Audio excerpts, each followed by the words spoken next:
Hujambo mpenzi mtazamaji wa runinga ya Undugu na karibu sana kwenye makala yetu. Makala ni ya Mawimbi ya Wiki, ni jumba njema ile ambayo Mola ameweza kutupa na ni mengi yale ambayo ameweza kutokea siku hii nzima na vile vile wiki hii nzima. Mengi yale ambayo tutaweza kuzungumzia ni kuhusu wito ule ambao na kiu cha kinara wa ODM Raila Odinga cha kuelekea katika umoja wa barani Afrika, pamoja na pendekezo lile ambalo lipo katika majengo ya bunge la kuweza kutoa public seal kutoka katika afisi ya Attorney General ikielekea katika afisi ya Felix Kosgei. Hayo na mengine mengi atakayenisaidia kufanya haya yote ni Balozi Esther Waringa. Balozi, karibu sana. Shukran sana Zabron. Nashukuru kwa hii muda wa kuweza kuzungumza na Wakenya kuhusu yale mambo ambao imekuba taifa la Kenya na yale yako mitandaoni na yale yanatuhusu kama sisi wa Kenya ya kuendeleza jamhuri mbele. Kwa hivyo jina langu ni Balozi Esther Waringa, rais wa Public Service Governance, na pia nasimama kiti cha rais wa 6 wa Jamhuri ya Kenya. Asante. Kuna mmoja anaweza sema kwamba kutangaza unawania kiti cha rais sasa hivi ni kama ni mapema, lakini tutazungumzia hapo. Mwanzo tuzungumzie hili nzima lile ambalo limeweza kujitokeza baada ya aliyekuwa rais wa Nigeria Olusegun Obasanjo kuweza kufika humu nchini akakutana na Raila Odinga, na baada hapo akakutana na Rais William Ruto. Kiini cha mazungumzo yake ikaweza kujitokeza jana kwamba Raila Odinga ako radhi kuelekea katika Umoja wa Mataifa AU, Umoja wa Mataifa barani Afrika AU, kuwa kama mwenyekiti. Mwanzo unahisi hii ni njia moja Raila Odinga kuweza kutoka katika siasa za Kenya? Ningependa kusema mwanzo Rais Olusegun Obasanjo amekuwa kama kiini cha serikali endelevu katika continent la Afrika, na ndiposa tukamuona amerejea katika Jamhuri ya Kenya. Kusikia ya kwamba vile alisikia ya kwamba Raila kinara wa ODM anataka kusimama hiyo kiti cha wadhifa wa African Union chairperson, African Union Commission chairperson, na ningependa kusema kwa Raila ni wakati mzuri, manake amekuwa akipigania serikali good governance, if I may call it, katika Jamhuri ya Kenya, na akawa pia anataka kusimama rais mara kadhaa, na pia 2027 fununu zilikuwa zinaarifu ya kwamba alikuwa pia anataka kuwa rais wa Jamhuri ya Kenya. What do I mean? Nasema ya kwamba he's a leader, and according to the constitution of the African Union, akona express authority, or he has that opening, kwa sababu katiba inasema ya kwamba mtu yeyote anaweza kuwa anawania hiyo kiti cha African Union Commission chairman. Raila bile amekuwa akipigania wananchi, ako pia na haki ya kuwa akiwasilisha stakabadhi zake kwa African Union Commission ndio aweze kuchukua hiyo kiti. Lakini katika hapa nchi yetu watu wengi sana wakati huu wamekuwa put their hopes katika yeye, kwa sababu alikuwa ako katika njia ya kutengeneza a strong opposition in the country. So his exit will definitely leave a very big gap in the opposition. However, he is free to continue kuendelea fight for his rights as a leader at the national and continental level. Vile tunaweza sema tukiwa sisi wa Kenya ni kumtakia heri na kumtakia yote mazuri, na pia wa Kenya tujue ya kwamba ati Raila anapoenda kuchukua hiyo kiti cha African Union Commission chair, kuna wengine kama sisi ambayo tayari nimesimama kuwa rais wa 6 wa Jamhuri ya Kenya. Ningependa kusema sio mapema sana, manake unapojijua we mwenyewe unaweka time frame yako, kwa sababu Esther hajajulikana sana. Najua nilikuwa nimesimama the elections 2022, lakini sikujulikana sana na kila mpiga kura. Kwa hivyo inahitaji nikuje mapema ndio niweze kuweka mikakati ambayo inafaa. Kwa hivyo ningependa kusema Raila ako na he has express authority or express constitutional right kulingana na katiba ya Kiafrika ya African Union to vie for the seat, and imefunguliwa kwa kila mtu. Hata mimi leo nikiamua, because I have several awards from the continent. I've been awarded by United Nations Distinguished African Woman Leadership Award for promoting good governance in the continent. During the Comprehensive Peace Agreement in Sudan, I was right there. Somalia, Nigeria, I've done so much. Ethiopia. So I've tried to, nimejaribu kuhakikisha kwamba serikali za Afrika zinafanya kazi. Kwa hivyo hiyo ni wadhifa ambayo nafikiria before the end of the week nitakuwa pia nimesubmit stakabadhi zangu kwa hiyo kiti cha rais wa chair wa African Union Commission. Tutakuwa tunazungumza hilo. Yes. Lakini tuzungumzie hili. Inaonekana ni kana kwamba Rais William Ruto anaweza kumsaidia sana Raila Odinga aweze kuelekea katika kuwa mwenyekiti wa African Union. Je, ina maana kwamba rais hataki kuwa na mshindani mkuu katika siasa za mwaka 2027? Anajaribu kuweza kujiwekea nafasi nzuri, kwa sababu wakati ule ambao Olusegun Obasanjo alisema kwamba Raila ako na haiba ya kuwa mwenyekiti wa AU, baada ya hapo alienda kukutana na Rais William Ruto, na kulingana na vile ambavyo ipo ni eti kwamba kama taifa mnataka kumpeleka mmoja wenyu, lazima rais wa nchi hiyo aweze kumfanyia kampeni. Ina maana kwamba Rais William Ruto lazima aweze kumpigania Raila Odinga kutoka kwa marais wale wengine wa mataifa ya Afrika ili aweze kumunga mkono. Ina maana kwamba rais anajaribu kumpeana Raila Odinga angalau ili awe na nafasi nzuri. Nasema through pass mwaka wa 2027. Ningependa kusema ya kwamba tukiangazia hilo jambo away from, I'll first of all put it from a non-political perspective, alafu niliseme kuhusiana na politics na siasa. Ya kwanza, kama mtu mmoja tu, wacha hata Raila, mtu mmoja tu anaweza shinda hiyo kiti ya African Union Commission chair, Kenya itakuwa pahali pazuri sana katika continent la Afrika na dunia mzima. It will be a position of great influence both on socio-economic and governance status of African continent. Kwa hivyo hiyo ni jambo ambalo William Ruto akiwa rais wa Jamhuri ya Kenya ambaye amekalia kiti, kama angekuwa na hiyo goodwill ya kupeleka Kenya katika kiwango kingine katika continent la Afrika, ni mzuri sana kama anaweza sponsor and support mtu yeyote ambayo anataka kusimama hiyo kiti. Na sasa kwa sababu tuko na Raila na wale wengine ambao watakuja, ni mzuri aweke siasa kando, aweze kusupport Raila from a non-political view. Ndio sasa hiyo kiti tukichukua katika continent la Afrika, tumekuwa a strategic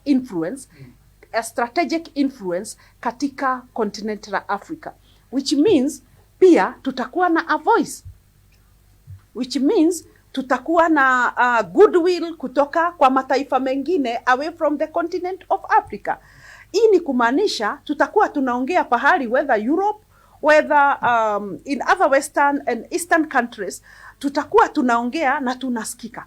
Kwa hivyo ni mzuri hata Rais Ruto kama amekaria hiyo kiti afanye bidii, whether it is Raila, whether it is Ambassador or Esther or another person, rais ahakikishe ya kwamba atakuwa impactful in this African Union chair campaign. Lakini kumbuka kwamba kuna madai yale ambayo yalikuwepo kwamba hata rais mstaafu Uhuru Kenyatta pia yeye alikuwa na mezea mate kuwa mwenyekiti wa AU. Lakini hatujui sababu ni gani ile ambao pengine hajajitokeza kuweza kusema hivyo, manake tumeweza kumuona Raila yeye mwenyewe. Unadhani kumekuwa na mazungumzo kati hawa wawili angalau kuweza kumpeana Raila angalau rais awe pia na nafasi nzuri ya kuweza kutawala muda huu, kwa sababu ukiangalia wakati ule ambao baada ya uchaguzi wa mwaka 2017 tuliweza kuona kulikuwa na ile handshake, na baada ya handshake tukaweza kuona Raila Odinga akateuliwa katika wadhifa mmoja katika AU na Raila akaweza kutulia. Ina maana sasa pia rais anataka kuwa na nchi tulivu, ile ambayo anataka kutawala pasi kuwa na upinzani mkali. Ningependa kusema ya kwamba pale mwanzo umesema juu ya mazungumzo kati ya the former president Uhuru Kenyatta na Raila kuhusu hii kiti ya African Union Commission chair. Ndio Rais Uhuru Kenyatta angekuwa strategically positioned to run for that position, kwa sababu ameshamaliza muhula wake wa kuwa the highest authority katika Jamhuri ya Kenya. He cannot go beyond that. He was the head of state and government. Kwa hivyo transit pole pole to the next level, which could have been the African Union Commission chair. Na ningemhisi pia, because it is still early, afikirie kama anaweza pia kuwa mmoja wa wale wanataka kuchukua hiyo kiti. Sijui not from confirmed sources ya kwamba walikuwa na mazungumzo, lakini kama walikuwa na mazungumzo, naona ni kana ya kwamba wali agree, wewe Raila, kwa sababu umekuwa almost 5 elections periods, amekuwa akiwania kiti ya rais wa jamhuri. Kiti ya rais wa jamhuri anakosa. Kiti ya rais mara ya 3, mara ya 4, mara ya 5. Labda wakaona hata wakati huu, hata akijaribu, kuna uwezekano wa kukosa kuchukua hilo kiti na akose kuwa na legacy in his political career. Wakaonelea ya kwamba wewe Raila, chukua hii kiti ya African Union, ndio angarao ile kazi yote umefanya kwa hiyo mhula yote ulikuwa unasimama rais, ikuwe na matunda na ilipwe. That gratitude, that legacy, akuwe at least amenyakua kiti moja. Na nafikiri kama Raila atachukua hiyo ya African Union chair, Commission chair, by the time atakuwa anaondoka hiyo ofisi, ile azima yake ya kuwa a leader in our country here atakuwa satisfied. He will be satisfied that he has done exemplary well in a position that yeye angependa kuwa kiongozi. Na hii ni kubwa kuliko Kenya. Hii unasimamia 55 countries of the continent. Akifanya vizuri na afanye vile inatakikana, it will give Raila a legacy of the time. Sasa tuzungumzie hili. Raila iwapo ataweza kuondoka katika siasa za humu nchini, tunawachiwa Balozi Esther Waringa, tunawachiwa Kalonzo Musyoka, George Wajacko na wengine. Mwanzo tuzungumze kuhusu katika muungano wa Azimio. Unadhani kutakuwa na kiongozi yeyote ule ambaye anaweza valia viatu vile vya Raila, ikisemekana kwamba Raila yeye mwenyewe amekuwa katika ulingo wa siasa kwa muda mrefu na political muscles pia ako nazo. Unadhani sasa, kwa sababu yule ambaye pengine ameweza kumkaribia, tumeweza kumwona Kalonzo Musyoka amekuwa kizuru katika maeneo mbalimbali, wiki hii amekuwa katika kaunti ya Embu. Unahisi kama Kalonzo Musyoka ataweza kuvalia viatu vile vya Raila vizuri? Kwa nini usiseme Ambassador Waringa avalie vile viatu vya Raila akiondoka? Ndio tunaweza. Na maanisha ndio tunaweza. Tuweza kuwa that we may not play the same game the same way. Tuweza kuwa hatuchezi hiyo mpira vile Raila alikuwa anacheza, wakuwa anataka kuingia Ikulu ya 2027, ya Kenya 2027. Lakini tuweza kuwa tukitarajia kufanya yale Raila alikuwa anatarajia kufanya kwa njia nyingine. Kwa sababu tukichukua mwanzo kama Ambassador Waringa here, ni vigumu sana ya kwamba mimi nitafanya maandamano ndio niweze kuprompt what I have in my mind to be done for Kenyans. Badala ya hayo, Ambassador Waringa ata prompt bill, kama ni cost of living bill at the National Assembly or the Senate. Whatever I want to be done by the government, I'll prompt a bill. But hiyo ya kumobilize watu twende kwa street, hiyo ndio sitaweza. Kwa hivyo, the same agenda that ilikuwa na Raila naweza ifanya, lakini kwa njia ingine. Kalonzo pia waweza kuwa anataka kuchukua hiyo kiti ambayo Raila alikuwa nayo ya kuendeleza opposition, a strong opposition, lakini iwe ile jia labda, lakini unajua mtoto wa ugari kutoka kwenye unga. Yes, kutoka kwenye unga. Kwa hivyo Kalonzo anaweza kanyangia ile tu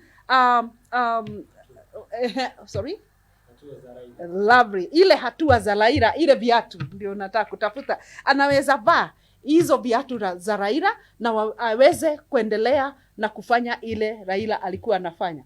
But ningependa kusema pia Raila is a statesman. Raila is full of humor.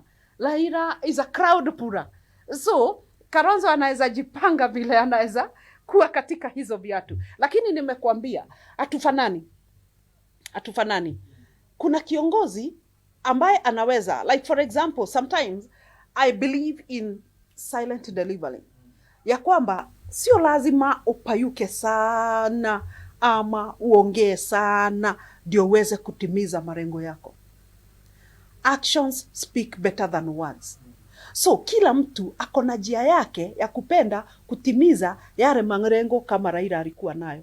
Kwa hivyo kama jamhuri tunaweza kuona ya kwamba hatuna kiongozi ambaye anaweza kuja na ile nguvu ya Raila ambayo alikuwa nayo, lakini ako na nguvu ingine, imepitia njia ingine, atimize tu the same and even do it in a better way. So what do I mean? The country will not be in a vacuum. Ni ile tu watu wa jamhuri watakosa Raila, watakosa ile humor ya Raila. Okay? Yes. Sasa tuzungumze kuhusu kiu chako pia cha kuwa rais wa Kenya wa 6. Pengine ni kipi kile ambacho kina kufanya uwe na msukumo ule, ikitazamiwa kwamba ni mwaka mmoja hivi na miezi kadhaa baada ya uchaguzi wa mwaka 2022, na tuliuzungumza naye wakati ule ambao ulikuwa unawania kiti hicho, sijui mbona ukaweza sikukuona kwenye debe. Ni kipi kile ambacho umeona kwamba ni vema kuweza kung'ang'ania? Je, ni uongozi wa rais ule ambao sio mzuri? Na kama ni uongozi, umejaribu kuzungumza naye ama ni vipi? Ile tu iko ndani yangu. Ningependa kusema tumepewa mwelekeo na katiba ya Kenya.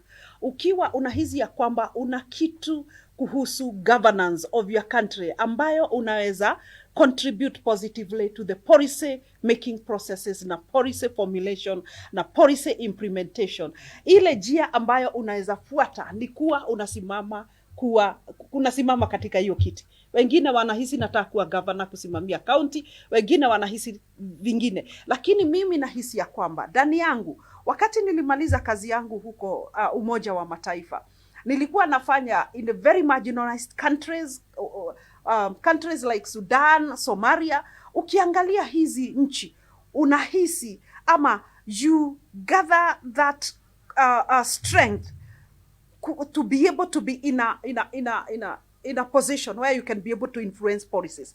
Na hiyo position ni kuwa rais wa Jamhuri ya Kenya. Manake right now in the country ni mzuri tuko na His Excellency Rais William Ruto, lakini pia ni mzuri kusema ya kwamba Wakenya bado hawajatosheka. Wakenya bado wanahisi ya kwamba we need an alternative. Wakenya bado wanasikia ya kwamba yale malengo ambayo tulikuwa nayo haijatimizwa kikamilifu. Kwa hivyo ni kana kwamba wanauliza tuko na alternative ingine ama tuko na mtu mwingine ambayo anaweza kukuja kutimiza our demands, like the cost of living, the regulation of energy, making agriculture the backbone of our economy, streamlining education, the growth of the GDP. Right now the economy is hurting, clearing of debts. There is so much that can be done, but it must be done in a selfless in a selfless way. It must be done without chest thumping, but in a human and humility way. Ni lazima ifanywe in a focused way and very objective and strategic.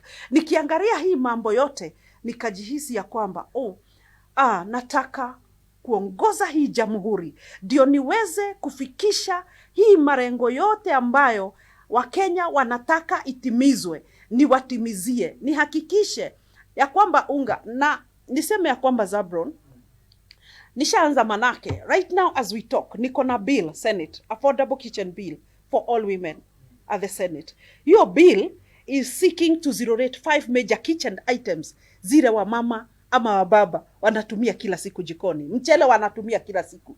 I'm seeking zero rating. Unga wanatumia kila siku. Mafuta ya kupikia, gesi na sukari.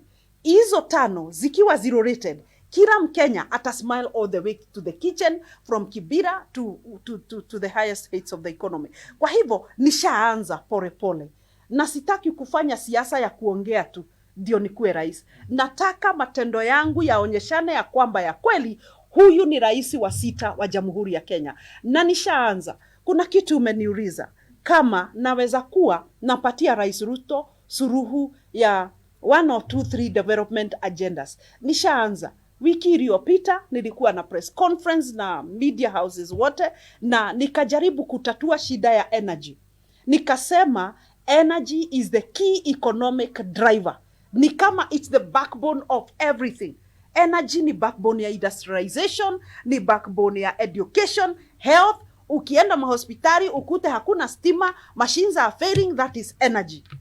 Ukienda automobile industries, transportation in our country, energy. Ukienda manufacturing, the processing, energy. So energy nikasema ni kitu ambayo ni ya muhimu sana ambayo rais anapaswa mara moja achukue hatua.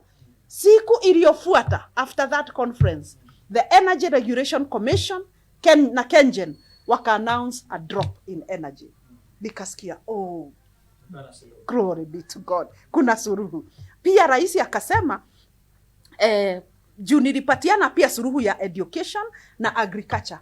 The following day rais akasema ya kwamba hata nakumbuka alikuwa na mikutano na governors, akawaambia wacha kwanza nisiwapatie pesa ya devolution, kwanza nihakikishe kila mtoto ako shule. Kwa sababu in my proposal niliambia rais, hakuna kitu kizuri ukiwa rais wa 5 wa 6 wa Jamhuri ya Kenya. Utapatia wa Kenya. Mwanzo, hakikisha jamhuri imesoma. Hakikisha hakuna mtoto ambaye tunaona kwa street juu ya kukosa karo ya shule. Sasa hivi kuna campaign kubwa sana ya kila mtoto kurudi shule.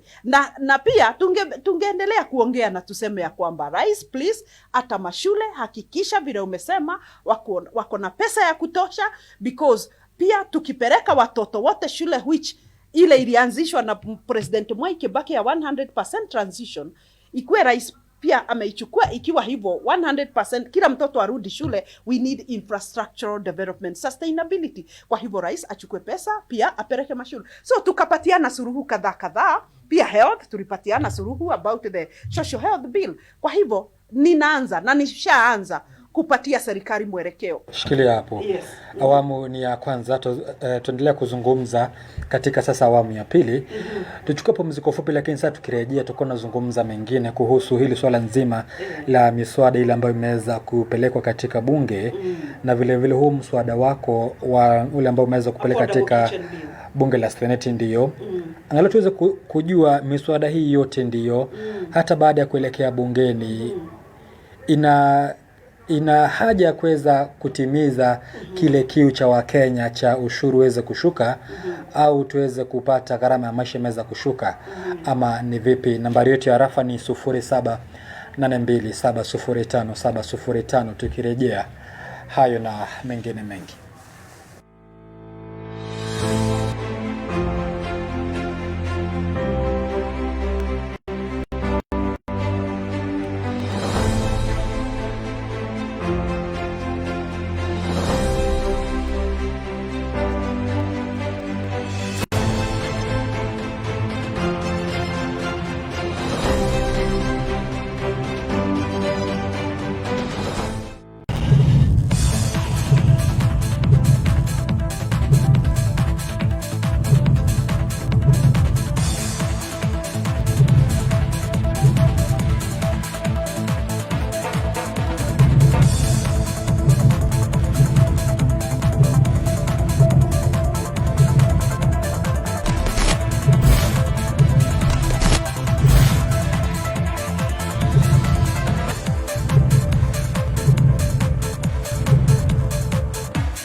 Salvation in the name of Jesus Christ. This is Eastern Kenya Integrated College, creating awareness about the Diploma in Primary Teacher Education and Diploma in Early Childhood Teacher Education. Following the circular release by the Minister of Education on 11th July 2023 regarding the placement for the pre-service DTE and DECTE, the previous entry requirement has been revised to a minimum grade of C constant in KCSE without cluster combination.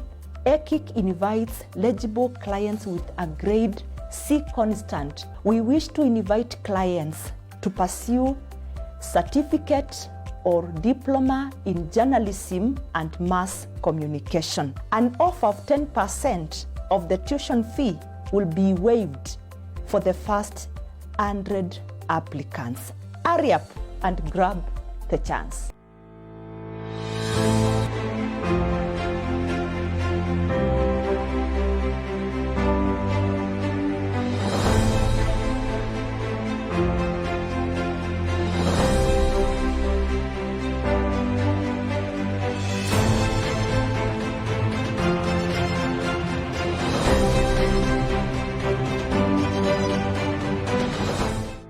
Naam, karibu tena kwenye awamu ya pili. Wanaojiunga nasi sasa hivi, kipindi hewani ni Mawimbi ya Wiki na ninaye Balozi Esther Waringa.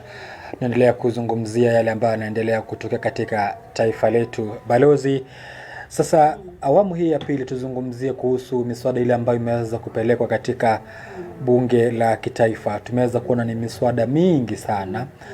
Na sasa hivi bunge limeweza kurejea katika awamu ya 3 ya uongozi huu wa miaka hii mitano. Mwanzo tuzungumzie mswada ule ambao umeweza kupelekwa bungeni, wa kwanza wa maneno ya kuweza kutoa ile public seal kutoka afisi ya Attorney General Muturi hadi katika afisi ya Public Service inayoongozwa na Felix Kosgei. Wakenya na vile vile kamati ya bunge ya JLAC wanajiuliza sababu kamili ya kuweza kutoa ile public seal mwanzo ni gani na kuipeleka katika afisi ya Felix Kosgei. Na ujue Felix Kosgei ni mkaribu sana na Rais William Ruto. Mwanzo kama kiongozi, unahisi sababu ni gani ile ambayo inafanya waweze kuondoa ile public seal kuipeleka katika afisi ya Felix Kosgei? Ningependa kusema ya kwamba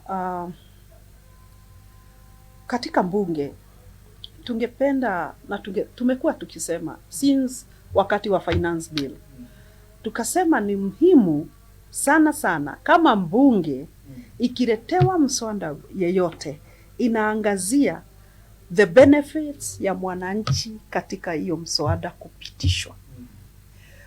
Kama the public seal itatolewa kwa ofisi ya Attorney General, ipelekwe kwa ofisi ya Public Service to enhance efficiency of public service delivery, though ni lazima tujue ni namna gani ita enhance efficiency, tutashukuru.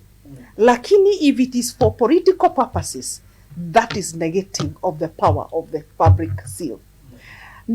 Niseme ya kwamba hii ni a very important national symbol, the public seal, ambayo public seal ikiwekwa katika document yoyote ambayo imetoka kwa head of state, hiyo ni kusema ya kwamba hiyo document is authentic and official. Sasa I hope ya kwamba His Excellency the President has goodwill anapotoa hiyo public seal kwa Attorney General, aipeleke kwa public service. Is it enhancing public service in any way, or is it going to be a sign of manipulation of the public service? How? By the public service is accessible to the executive at any time. The public seal can be used at any time to stamp and authorize correspondence that goes wherever. So we need actually, I wish we had an independent oversight over the public symbols, away from an independent body away from the politically elected offices. It would have been better if this symbol was a custodian of the yes, if judiciary could have been the custodian of the public seal, I think it would have been better than when we have a politically elected office or a politically appointed office like the office of the public service. But if the public seal goes to the office of the public service to enhance efficiency of correspondence within the public service and the executive and the three arms of government, hatuna shida na hiyo. Ubaya ni tuone siasa zikichezwa na seal kutolewa kwa AG na perekwa kwa Felix Koskei, tumefungua macho yetu tuone very soon everything will be in the limelight. Na parliament ifikirie sana kabla haijapitisha hiyo mswada. Wakenya wangependa kujua and to listen to that debate, ni kwa nini hiyo seal inatolewa. For the longest time since independence, imekuwa like a culture that the seal is in the office of the AG. So everything, including the defense forces who are in charge of defending the country and defending such kind of important national symbols, must open their eyes and open their thinking critically before that bill is passed. Kuna wale ambao wanahisi kwamba kuweza kutoa ile public seal kutoka kwa afisi ya Attorney General ni kumkata miguu, kukata ile uwezo wake, na uwezo wake ni kuishauri serikali. Na watu wanahisi kwamba hata AGM mwenyewe amesema kuna bills zile ambazo zimepelekwa katika bungeni, yeye kabla hajaweza kuhusishwa. Kunaonekana kana kwamba kuna ugomvi kati ya rais ama katika executive na afisi ya Attorney General. Na pia Attorney General Muturi alinukuliwa akisema kwamba hata katika afisi yake hakuna wale ambao ni wafanyikazi wa kutosha wa kuweza kumsaidia kufanya ile kazi nzima ya ile afisi ya Attorney General. Inaonekana kana kwamba kuna ugomvi kati ya rais na afisi ile. Na tumeweza kuona hata miswada mingi ile ambayo imeweza kupelekwa katika bunge, ndio hata baada ya kupitishwa mahakama inasema kwamba hii miswada haipaswi kuendelea hivyo. Mingine inasemekana kwamba ni unconstitutional, kinyume na katiba. Na tunajua kwamba AG na afisi yake jukumu lake kuu ni la kuweza kuishauri serikali. Na hata baada ya kuishauri tunaweza kuona mambo kama yale ambayo yameweza kutoka katika majengo ya bunge na vile vile katika mahakama. Unahisi kana kwamba kuna ugomvi hapa kati ya rais na afisi hii? Ningependa kusema ya kwamba katiba yetu ya Jamhuri ya Kenya inasema very clearly and express in an express way that it is very important for especially such an important agenda of removing the seal from the office of the AG to the office of the public service to be subjected to public participation. This is a very, very important constitutional process, if I may say that. And removing the seal, kutoa hiyo seal katika ofisi ya Attorney General, hiyo mara moja ni kumkata miguu. Kwa hivyo AG seal inapotolewa kwa ofisi yake, kuna nguvu ambazo zitakuwa zimeisha katika ofisi yake, na hata kuwa na uwezo tena wa kuwa na hizo nguvu, especially hizi za kuwa he monitors and he ensures that whatever the public seal is meant to do is done appropriately. But now the seal being removed and being subjected to a politically appointed office like of the head of public service raises eyebrows and questions. Na ndiposa tungependa kusema tuko na parliament ambayo itaiba wibo wa executive, ama itakuwa inaangalia mambo kwa kina kwa kina kabisa kwa nini hii seal inatolewa. Na niseme ya kwamba this is a total paradigm, if I may say that.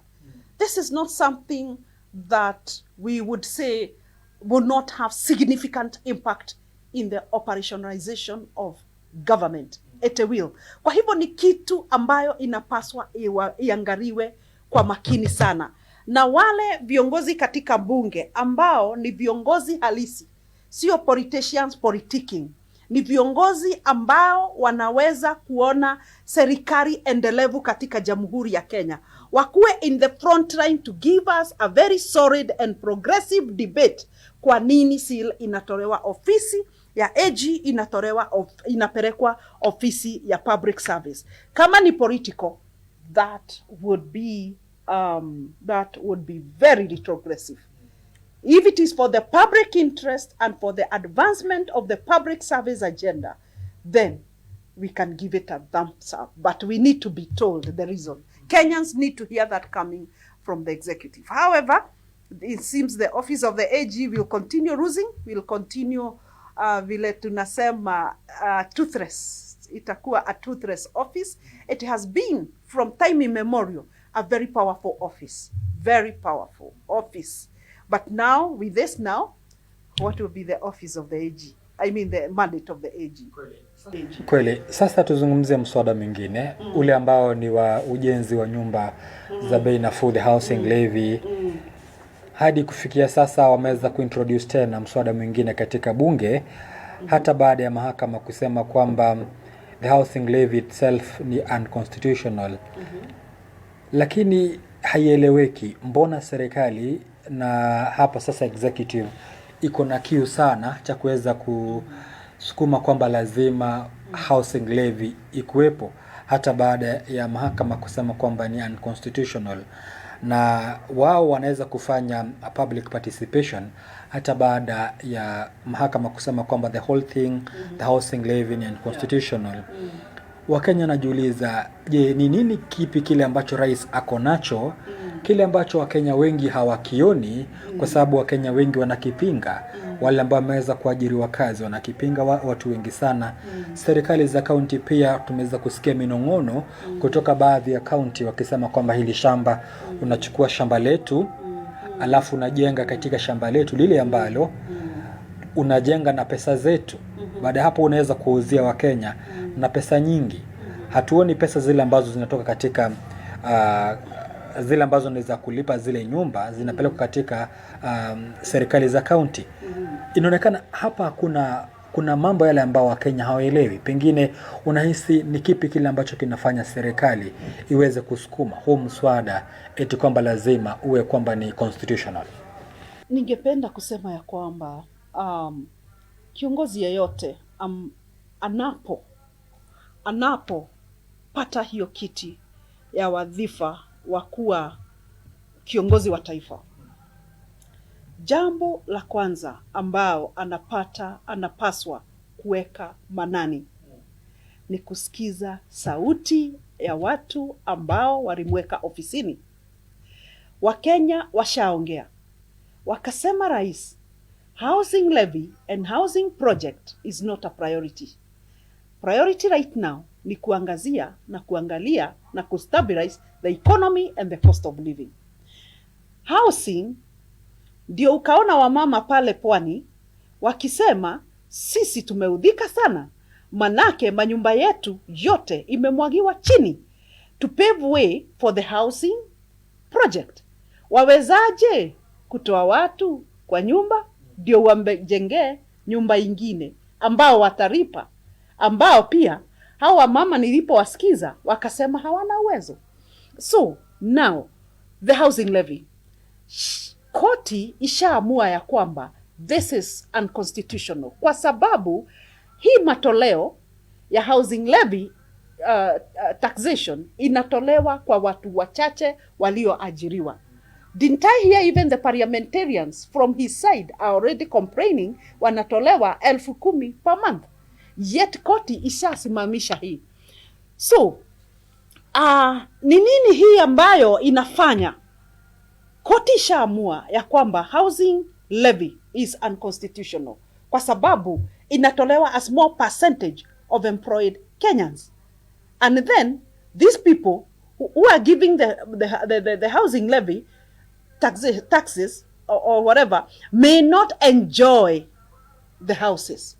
For what purpose are they giving the money then?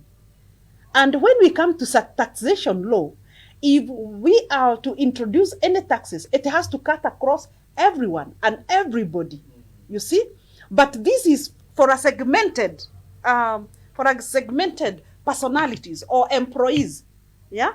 So we want to know what is in it for the government to keep on putting more pressure, knowing that in the country, like for myself, I'm one person who likes doing things that goes to my taste.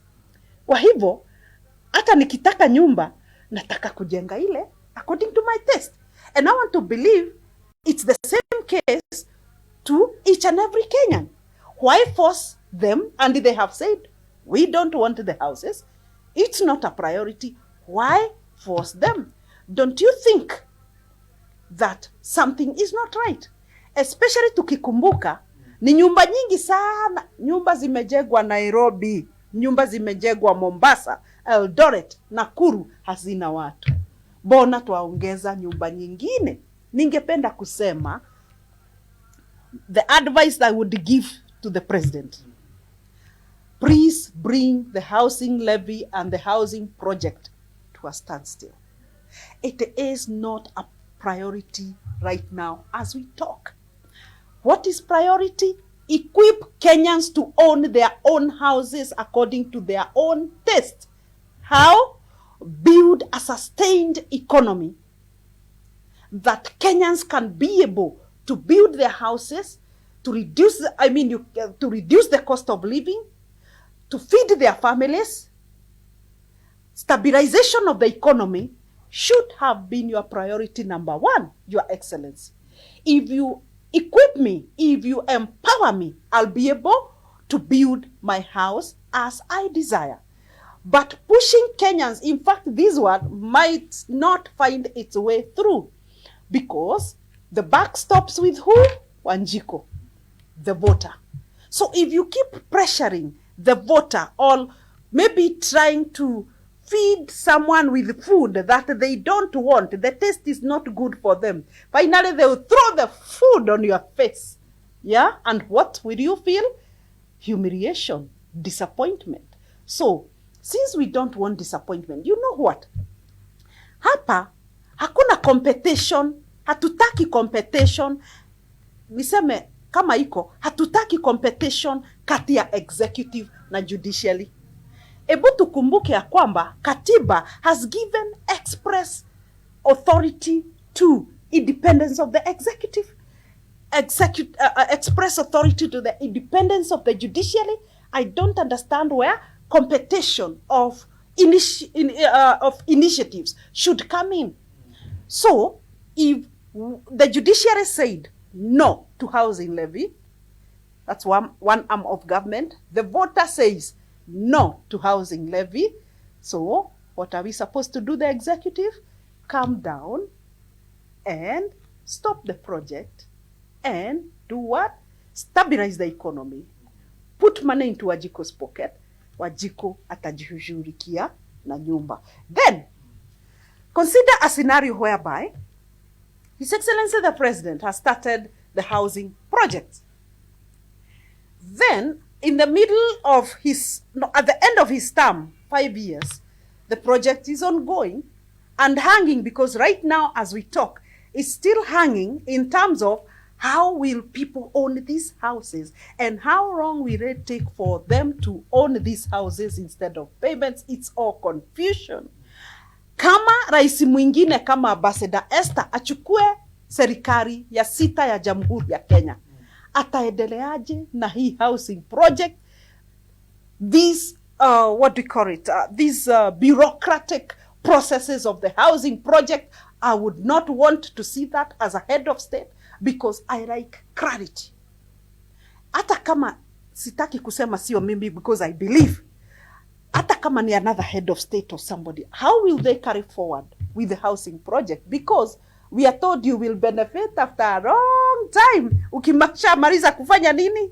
It is a confused state of affairs around the housing levy and the housing project. Now, the new bill, the reintroduction of the housing levy into parliament, that shows competition with the judiciary. That's not the way to go for the country. The head of state, remember, you are the commander-in-chief of the Republic of Kenya.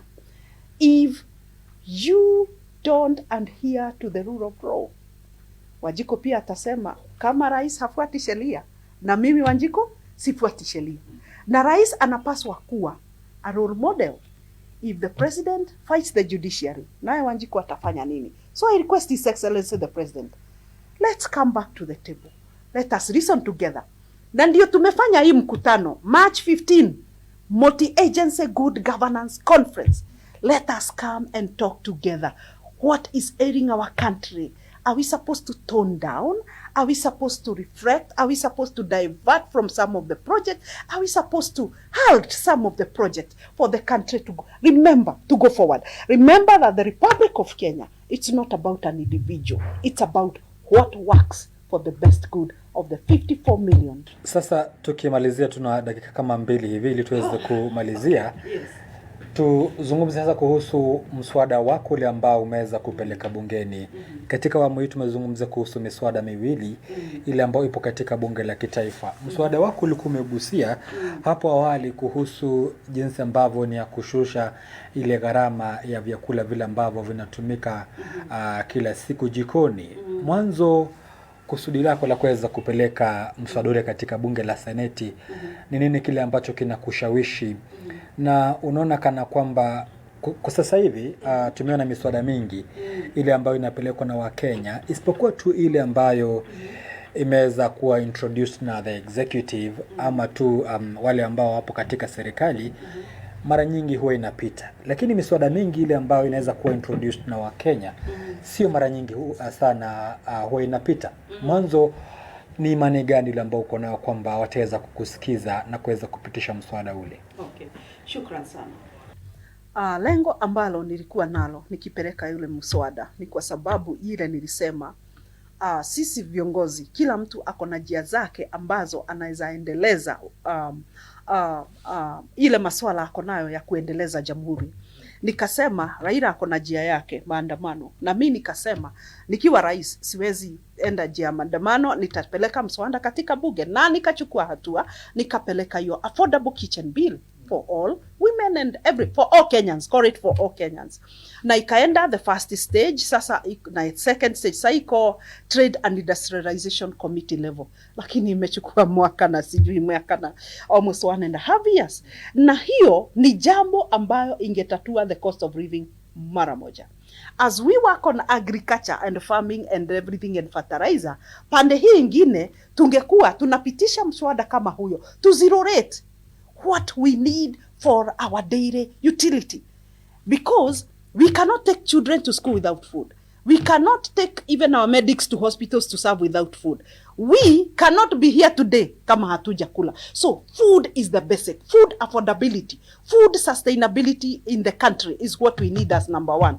Kwa hivyo ningependa kusema ya kwamba politicians and wale wambunge wako katika bunge, tafadhali tupitisha miswada, tuangalie hile jambo ambalo linaweza faidi wananchi. Na tumeona miswada sio mmoja, sio wawili, sio miswada miwili ama mitatu.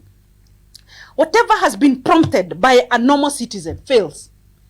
I don't know whether bills in parliament are influenced by what? Is there a system like of bribery that goes on? Is there a system, or is there a way that members of parliament sing songs to benefit a particular politician? Because if parliamentarians had Wanjiku at heart, hiyo mswada ingepita kitambo. Lakini we've seen bills that are coming from Wanjiku, or that are authored by Wanjiku, not going beyond a particular point. So parliamentarians, over to you.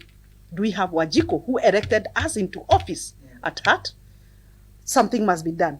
Swali nzuri. Na nadhani muda wetu umeweza kuisha. Lakini tazungumza tu mengi yale ambayo pengine utakuwa unatarajia kuweza kuzungumzia siku za awali, lakini pengine tuweze kutamatisha ile swala nzima. Mwonekano wako ama maneno yako mwisho ni yapi? Ningependa kusema ya kwamba Wakenya msife moyo. Kwa sababu rais wa 6 ako jiani. Na pia ningependa kusema ya kwamba where there is a will, a change always okay.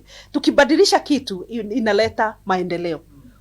With change there is progress achieved. So I'm bringing the change that Kenyans have been looking for, and I must say that the country is looking for that alternative.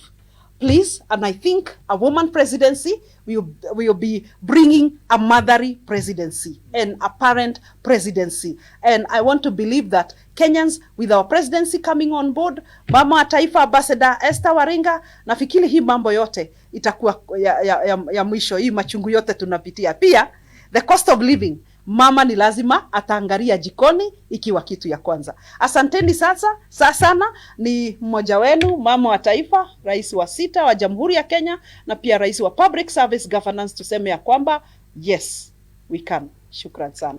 Asante sana. Nimeona umeweza kunipa kibango chako hapa. Umeandika Ambassador Esther Waringa the 6th, mama wa taifa, President 2027. Nakutakia kila laheri, tuweza kupatana tena tukikaribia pale mwaka ule, lakini pia kabla tuweza kufika katika mwaka wa 2027 tuweza kuzungumzia mengi yale ambayo yataweza kujitokeza katika taifa letu. Kama hatujafika hapo, ni mengi tunafanya katika hili taifa. Asante sana kwa muda wako, na vile vile asante sana mtazamaji kwa muda wako kwa kuweza kuzungumza nasi, na vile vile kutazama makala haya ya Mawimbi ya Wiki. Wiki ijayo tutaweza kumwalika kiongozi mwingine, tuweze kujua yale ambayo yataweza kujitokeza mwishoni mwa wikendi hii na vile vile wiki ijayo. Mie ni Zablon Masharia, kuna usiku mwanana. Kwaheri.